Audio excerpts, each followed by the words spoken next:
Hello, everyone, and welcome to episode 14 of On the Horizon. I'm your host, Andy Whiteside. I've got Harvey Green with me on the XenTegra side. Harvey, how's it going? Pretty good. How are you? I'm doing well. How is your EUC world going specifically around the VMware front? I know you guys have been had a few customers that we're implementing for and scoping out for. Yeah, we've got a few in the works. Waiting to hear back from a couple. It's been picking up, so that's a good thing. Yeah, we're definitely seeing more and more customers looking at some alternatives. Eric Colette's with us. Eric is the architect that covers the channel. Eric, how's it going? Hey, hey, it's good here. How is how's things in Utah? Well, actually, we're starting to see spring and I see a lot of green. So I'm very happy about that. But I'm sure we'll get some nice cold bursts in the last little bit. But uh, it's the skies are dramatic and they're pretty much dramatic everywhere, it seems, just Yeah, when you transition from spring to summer. Beautiful. it's a beautiful world out there. It's a different world. Like here, everything's green and has been for a couple months. There, it's more rocky and rigid, but still in its own beautiful kind of way. Yeah, yeah. I'm glad to not see brown grass everywhere, though. That's what I'm looking forward to.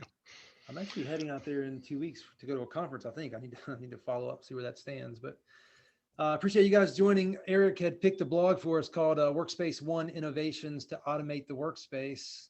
Eric, help us understand what you guys are, and this is by Maya Sharon, I think is how you would say it, from April of this year. Help us Yeah. understand what this blog's about.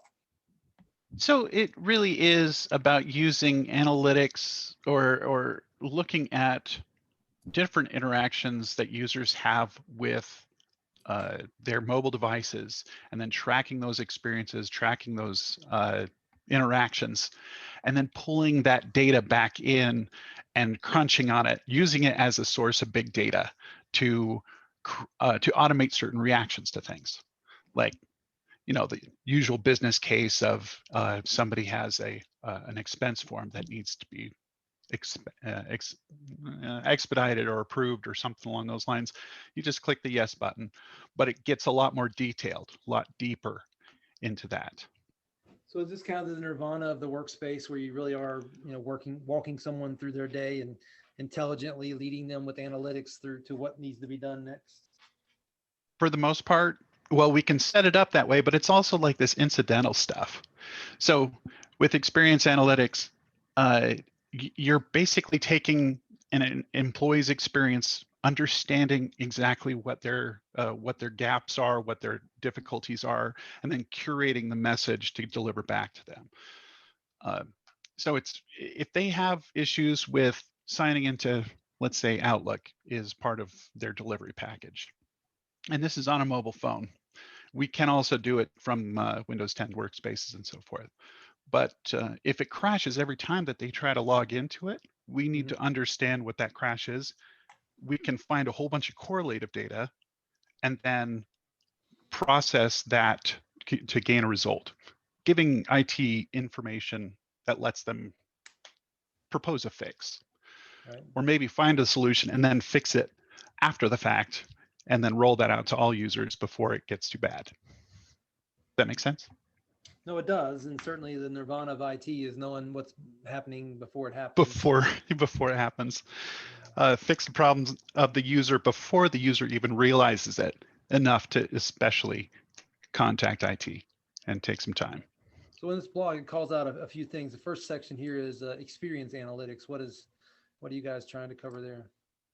So yeah, that's the digital experience, digital employee experience management. And that's pretty much what I was just talking about, this idea that we are using automation to get in the way or solve a problem before the problem is even realized by the user. Few errors occur, things like that happen. Maybe a small subset of users get that experience. IT gets a response saying this machine or this particular phone or this particular update is failing. So maybe we have to backdate an application on that phone to get it to Right. work. Things like that. Harvey, is that something we're seeing more and more demand for in the field? We are. I mean, on the whole, anything that these administrators can get their hands on to try to help make their job easier, and people, aren't yelling at them. They're going to take a couple of looks at it. So this is a great one for them to look at, and again, being able to just get some things in front of them so that they're not kind of fighting from behind. Yeah. And I'm just looking at one of the paragraphs in there, and it talks about operations. I love charts. I love graphs. I love reports. But if I don't have to look at one and I can solve a problem before it gets to a report that lands on my desk or in my email box, I would prefer that. So reduction of incidents that I have to review. I think we all would. Very nice. Absolutely. So Eric, the next section jumps into workflow orchestration and automation. There's 5 different bullets here. What are the types of possibilities with this? Yeah, so this is the Freestyle Orchestrator, and it's right on the cusp of being generally available.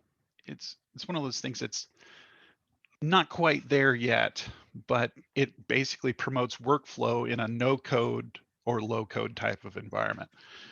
But app and profile sequencing, making sure that we can deploy things in an appropriate order.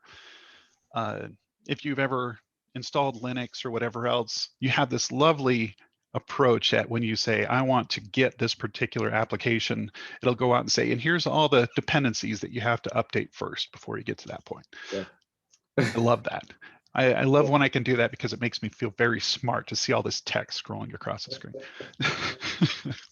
Command line genius. Yeah. Well, anyway, that's pretty much it. We want to make sure that we have all of the appropriate libraries and stuff in place before it gets launched, avoiding those problems. And down the line, security, remediation, and compliance, we're looking at a very specific targetable subgroup of maybe Android devices or iOS devices, or maybe it's a hardware piece. And we expose all that information to IT so that they can say, here's my correlative data of a problem that seems to be continually occurring with this particular device. And so we can target that, wrap it up, maybe do some discovery on it just to see if that is actually the problem. And when we solve it, we can roll that out with impunity. So Eric, this is all part of the orchestrator, which is this a SaaS-based tool?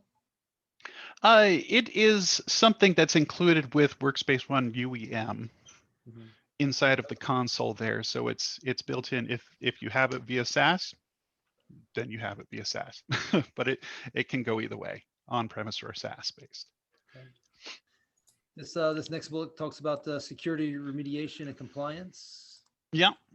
Yeah, so and the patch updates and so forth, we can target those specific devices, get it all rolled out by looking at what they currently have, and we expose those hardware details so we can target them. Onboarding, very specific. We when we're talking about onboarding somebody, we know exactly what they have. Once they enroll their devices, we know exactly what they're utilizing. We've tied that onboarding process. Maybe it's automated. We just send them a Windows laptop or maybe a particular device. And when they log into that device, it immediately connects that to their identity. Mm-hmm. So new employees are basically getting kind of a kickstart right off the bat. Don't have to, they've been bootstrapped, I guess you could say. And that's always interesting for me because I live in a world of desktop virtualization where you think you just give people a URL and a password and they get in. We still have a lot of company-owned devices out there that the onboarding process means a lot more has to happen. And even when you have a situation where they're remoting into a virtual desktop or something, there's still an onboarding that has to go along with that because they're not just going to exclusively live in a virtual desktop most times. Exactly. There has to be that little layer of configuration that kind of brings it all together, the glue that pulls it together. Yeah. So yeah, it's important that their experience be a good experience, because then if it's a bad experience, you have a lot of that attrition that comes from I don't think I can do this. The lift even to get involved is too much. I pretty much just apologized to all our new employees when they started about how bad it's going to be. How many passwords do I need? Oh, 20? Right.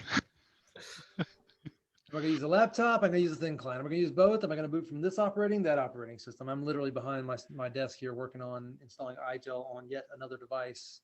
I feel like I do that way more often than I need to. You do. Old school software, hardware inventory management. That's also part of this this tool that allows you to have insight into what's going on in your environment, right? Yeah, and I mean, this is just little different handles that we can grab onto details about a device, and we can verify who that device belongs to, but also verify that the device is what it says it is, serial numbers and all that business. And again, those are all friction points that allow us to report and gather a lot of details on maybe what artifacts they're experiencing inside of the app culture. Right. And that's question for you guys on this. This doesn't apply to the image itself, right? There's the assumption that there's some type of Windows 10 image on the laptop or some type of iOS or Android on the device before it gets to this point where we're managing it, or can we do bare metal? It's a good question. It's always going to have an operating system though. We like when we're provisioning from a vendor's warehouse, there's going to be a Windows 10 installation. We're always going to have some way very similar to how we used to do it. And I don't want to bring back the good old days, but we had this tool called Mirage that always bootstrapped off of an existing Windows installation. So if you had Windows on there and you logged into this tool, it would then basically install a driver that would then update itself, and it replaced portions of itself in the process. It was really cool, but a little bit cumbersome, and really the need kind of slipped away. In this case, we're doing a similar thing, but these machines can re-image themselves without much problem. Yeah. Okay. Precision targeting. Yes. So it really is very specific situations. We don't really, I mean, when we're talking precision targeting, we have serial number level access to somebody. So we can say this particular serial number gets this update, or this particular user and this identity and all the devices that they touch, they get this. So we can be extremely specific on who gets what. Of course, you know, groups and group names and so forth. That's always kind of been there, but this is it's very specific to this, and it's part of the workflow mechanics of Freestyle Orchestrator. Yeah. And Eric, is this all drag and drop? For the most part, it is. It's a low code, no code. You might have to put some pieces in there, some instructions, but it's for the most part just plug and chug. Harvey, any comments here? No, I mean, again, this is just another value-added piece that the customers are getting out of the Workspace ONE package that they can just continue to, you know, use to leverage to make their environment better, make it easier to run, and, you know, be able to go through and make things happen without pulling your hair out. As is always the hope. Right. So guys, The one year is really promoting, I guess, an event coming up on the 5th and 6th of May. So probably by the time I get this out, global event, some type of conference or symposium, right? Yeah, and it's I'm trying to think of who is the speakers, but it shows that you can see the full list of speakers. But this is really talking about Anywhere Workspace as this package where you have Workspace ONE, you have VMware SASE, which is really our Velo Cloud, or a blend of our Velo Cloud solutions, SD-WAN solution for connecting these external users, and also Carbon Black for that intrinsic security layer, protecting each of the devices at like app and app launches and so forth. So proactive security. we've covered a lot with Workspace and what all. I mean, it's certainly a comprehensive end-to-end solution these days. That's had its birth out of virtualization, machine virtualization, and desktop virtualization. But it's amazing to watch VMware continue to try to holistically cover the end user compute space. It's really cool on the inside, and I'll just say, from an insider perspective, it gets dense. I mean, think of all the products that we have, and it's might be a little bit hard to follow. So look for the top level details. For the most part, you can see how it all stitches together, but there is a grand design, a grand view of what this is all going to look like when you put the puzzle together. Right. Yeah, it's mind-boggling, really, to try to keep up with all of it all at the same time. Oh, geez. Kind of got to find your piece that you're interested or involved in and dig in deep. Yeah, and I'm afraid to do that in general, just because you lose context for where you're at. It's the forest for the trees type of thing. It's like, Right. I like this tree a lot, but there is a forest and they are all interconnected, especially if it's an aspen forest, because that's a single biological unit, right? Anyway. Yeah, you blew us away with that. Harvey, any thoughts before we let Eric go? No, I don't have anything different. I mean, it's exactly it. It's if this were a basketball team, I'd say they've got a deep bench. Like, you got a lot of things that are, up front that you're working with every day, like your starting five. And, when you start pulling these other products off the shelves that you have as an entitlement, you're still making sure that things are happening here. Yeah. Yeah, we talk about, Workspace ONE, then you go into like SASE type products and Carbon Black. I mean, it just, right. The end user spectrum of things that have to be covered, that VMware has acquired technologies and invented technologies to do so. Is it's a fast moving industry. Yes, absolutely. Very, very.